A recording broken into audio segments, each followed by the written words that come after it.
arkisiin asioihin. Ja tehdään tämmöistä vähän erilaista ruokaa. Tervetuloa Omar Saar Libanonista. Kiitos. Ja kerro, mitä me tehdään? Tänään me tehdään papupata, joka tarjotaan riisin kanssa. Joo. Tämä on sellaista pintupapu, jossa on ihan haudutettu tomaattikastikkeessa ja sipulin kanssa ja oliiviöljyssä haudutettu.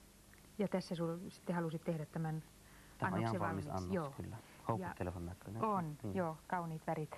Ja me ensin vähän ajateltiin lammaspataa, mutta siihen sanoit, että Libanonissa käytetään hyvin paljon korianteria. Kyllä. Ja todettiin, että korianteria ei saa välttämättä muuta kuin etnisistä kaupoista ja oikein hyvin varustetuista kaupoista. Mutta miten sitten, jos joku haluaa tämän papumuhennoksen kanssa, niin sen kanssa ilmeisesti ihan paistetut lampaankyllykset sopii, koska nyt on hyvää lammasta on runsaasti. Mutta katsotaan sitten ennen kuin mennään mainoksiin, niin vielä tämä leipä. Joo. Eli teillä syödään siellä pitaleipiä suurin. Joo. Ja pitaleivät on erittäin hyviä, kun niitä paistaa vähän uunissa, sitten ne halkaisi. Niin, että siihen tulee tämä... Voi laittaa täyteen mitä haluaa, vaikka papuja tai ihan lihaakin. Ja nämä on koko jyvästä tehty erittäin terveellisiä, eli verrattuna ihan nämä valkoiset pitat. Ei ne ole ihan... Niin sä sanoit, että suomalaiset on vähän hassuja, kun ne haluaa...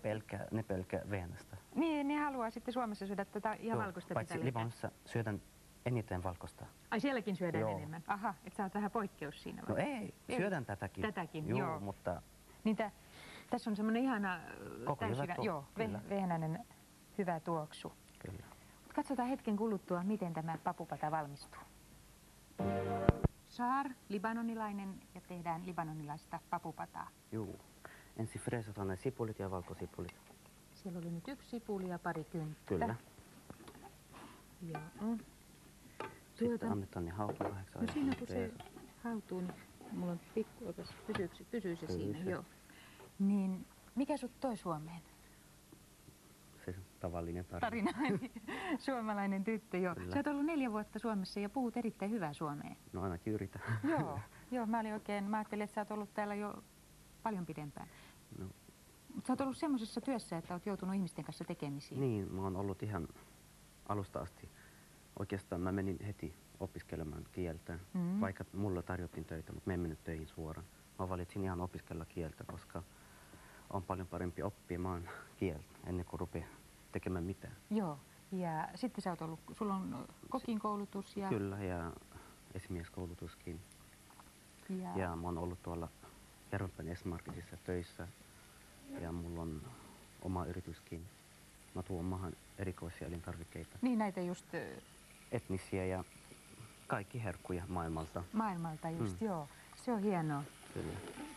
No niin, siellä on nyt ne sipulit. Ja mitä siihen seuraavaksi lisätään? Seuraavaksi lisätään näitä kasviksia mukaan. Annetaan ne. Ja siihen sä sanoit, että käy ihan mikä tahansa? Mikä tahansa, kyllä. Pussillinen tai 200 grammaa pakastevihanneksia. Kyllä. Erilaisia suikaleita. Ja... Annetaan ne vähäksi aika täällä. Mitäs Libanonissa, niin mitkä siellä on ruoan kulmakivet, jos ajattelee ihan näin karkeasti? Et mitä siellä syödään? Papua syödään ilmeisesti hyvin paljon. Joo, papuja, lampaanliha paljon.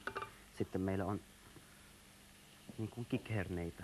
Niin se, joo. Joo, ja sitten seesamsiemeniä aika paljon. Seesamsiemenestä tehdään kastikkeita, tahini nimeltään esimerkiksi yksi kastikkeita. Tämä on ihan meidän peruskerma. Niin sä sanoit, että te käytätte sitä tahinia, se on niin kuin seesamkermaa. Seesamkermaa ja erittäin hyvä laktositon ja maukaskin ja ei ole yhtä voimakasta kuin ihan kuohukerma. Se on raskasta ja sitten en tiedä, niin, jos on dietillä, sitten ei ehkä tykkää paljon käyttää.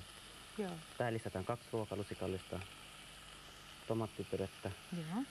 Entäs mä voin nostaa nämä pois? Eli se on suurin piirtein toi purkillinen, minkä suurin piirtein kyllä. Joo. Ja sitten sä laitat siihen vielä ton tomaattimurskakin.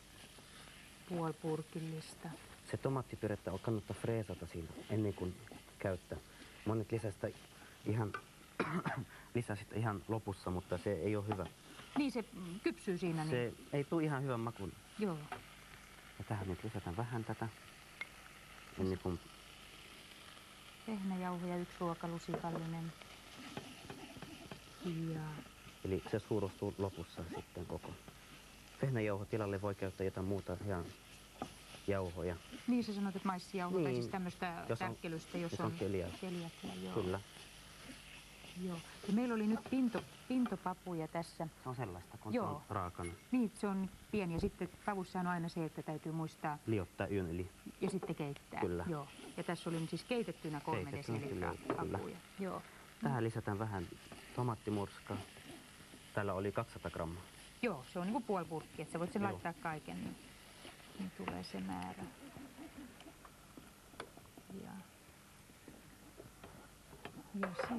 Ja sitten se vesi ja sitten sen annettiinkin hautua vai? Kyllä. Joo. Siinä on sitä vettä, niin sä voit sen lisätä. Ja kauanko se saa nyt hautua? Joku 10 minuuttia nyt. Sitten kun se on kiehunut tarpeeksi, lisätään siihen pavut. Joo, ja meillä Ja on täällä nyt on tässä simsalabim tämä. Kyllä. Sä voit ottaa siitä sen kauhan. Siis haudutetaan nyt tässä vaiheessa 10 minuuttia. Tää on nyt hautunut, niin se näkee, että siinä Se on ihan niin se muuttuu ja maut tasaantuu. Ja, kyllä. Ja sitten lisätään pintopavut siihen.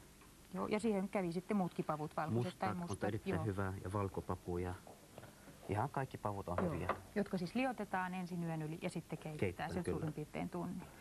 Ja sitten sä lisäsit tässä vaiheessa vielä vähän maustetta. Mausteet. Ai kuule, mä laitan tämän, jos Juu. haluaa, niin tätä voi kasvisliemikuution. Toiset tykkääkin. Ja toiset, joo. Tähän tuli kun puoliteillusrikallista vähän chiliä, ei paljon. Niin sitä on ehkä syytä maistella, Niin. ettei tule liian. Me emme Liian käytä liian tulista. voimakkaasti maustettu ruokia. Niin mites Libanonissa, niin onko siellä hyvin voimakasta se ruoka? Ei, siinä on mietoja makuja. Mietoja.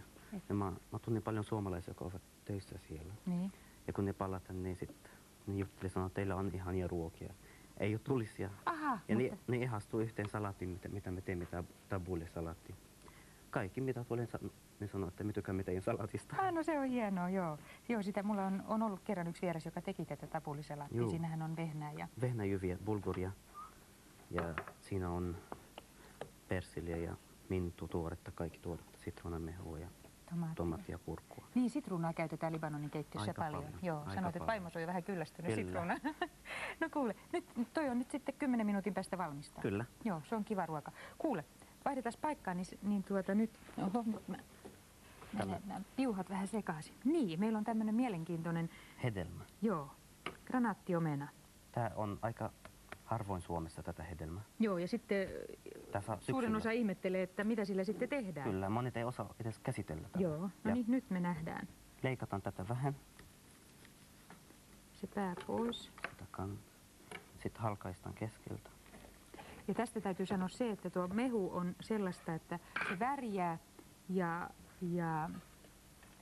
että kannattaa heti pyyhkiä Kyllä. ja pyyhkäistä kädet Kyllä. eikä vahingossakaan silmiä ja Joo. muuta. Ja tämä on nyt näin, kun se on halkaistu. Joo. Tavallinen kauha tai ihan mitä vaan. Hakataan vaan näin. Koska mä luulen, että suurimmalla osalla on ollut ongelma se, että jos on ostanut Ei osaa syödä. granaattiomena, niin sitten lusikalla yrittänyt saada niitä siemeniä, Ei eikä, lähde, ei eikä ne lähde. lähde, niin, Ei millään, niin ei sitä lähde. on sitten ihmetellyt, että mitä sille pitäisi tehdä. Kyllä. Tätähän käytetään liharuokiin ja Ei, tää on nyt hedelmänä syödään. joo, mutta Mutta eikö se Libanonissa tehdään voida kastikkeita. niin Kyllä. siihen voidaan käyttää. Joo. Tätä keitetään ja sitten soseutetaan ja tehdään tätä kastikkea, joka käy lihalle, kasviksille, pavuille. Ahaa, Ja mä marinoin siihen oliivit. Ai, ne on tosi hyviä. ai. Joo, siinä on semmoinen oma kiva makunsa.